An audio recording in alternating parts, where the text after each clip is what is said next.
Welcome to RK properties Vijayawada. ఈరోజు ఒక మంచి ప్రైమ్ లొకేషన్లో లో కాస్ట్లో 2 BHK ప్లాట్ అయితే సేల్కి వచ్చిందండి. ఇప్పుడు మనం చూస్తున్న లొకేషన్ వచ్చేసి భారతీ నగర్ అనమాట. ఫ్లోర్ అయితే ఫస్ట్ ఫ్లోర్ అండి. ఫేసింగ్ వచ్చేసి ఈస్ట్ ఫేసింగ్ అనమాట. ఇది ఓల్డ్ కన్స్ట్రక్షన్ అండి. సుమారు ఒక 35 years అయితే ఓల్డ్ అనమాట.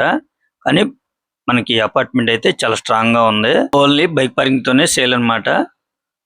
ఈ అపార్ట్మెంట్ ముందు రోడ్ కూడా వచ్చేసి 33 feet రోడ్ అండి. మంచి ప్రైమ్ లొకేషన్. ఇక్కడ గజం వచ్చేసి మనకి 1,10,000 ఉంది. ఈ ఫ్లాట్ కి వచ్చేసి ల్యాండ్ షేర్ అయితే 31 గజం దాకా వస్తుందండి.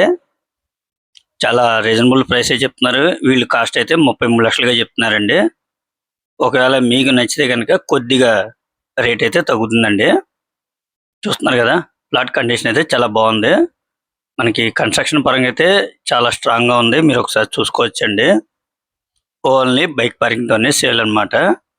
ఒకవేళ మీరు రెంట్కి ఇచ్చుకున్నా కూడా 7,000 నుంచి 8,000 మధ్యలో రెంట్ వస్తుందండి. మంచి ప్రైమ్ లొకేషన్ అనమాట. అలాగే నోవేటల్కి అయితే జస్ట్ ఒక 1/2 km ఉంటుందండి. అలాగే ఆయుష్ హాస్పిటల్ రోడ్కి అయితే ఒక 200 meters అనమాట. మనకి ఎటు చూసుకున్నా కూడా మంచి ప్రైమ్ లొకేషన్లో ఉందండి. మీరైతే ఒకసారి విజిట్ చేయండి, తప్పకుండా నచ్చుతుంది. ఇప్పుడు మనం చూసేది ఇది నోవేటల్ మెయిన్ రోడ్ అనమాట. ఈ మెయిన్ రోడ్కి జస్ట్ ఒక 100 meters అండి. అలాగే నోవేటల్కి అయితే ఒక 1/2 km అనమాట. మనకు కనపడేది నోవేటల్. ఇంకా మీకు ఏమన్నా వివరాలు కావాలనుకుంటే స్క్రీన్ మీద కనిపించే మా నెంబర్ కాల్ చేస్తే పూర్తిగా మీకు అందిస్తాం. అలాగే మా ఛానల్ కనుక మీరు ఫస్ట్ టైం కనుక చూస్తున్నట్టయితే లైక్ చేయండి, షేర్ చేయండి, సబ్స్క్రైబ్ చేయండి. Please support my channel. Thank you. ఇప్పుడు మనం చూస్తుంది ఆయుష్ హాస్పిటల్ రోడ్ అండి. ఈ రోడ్డుకి అయితే ఒక 200 meters అనమాట.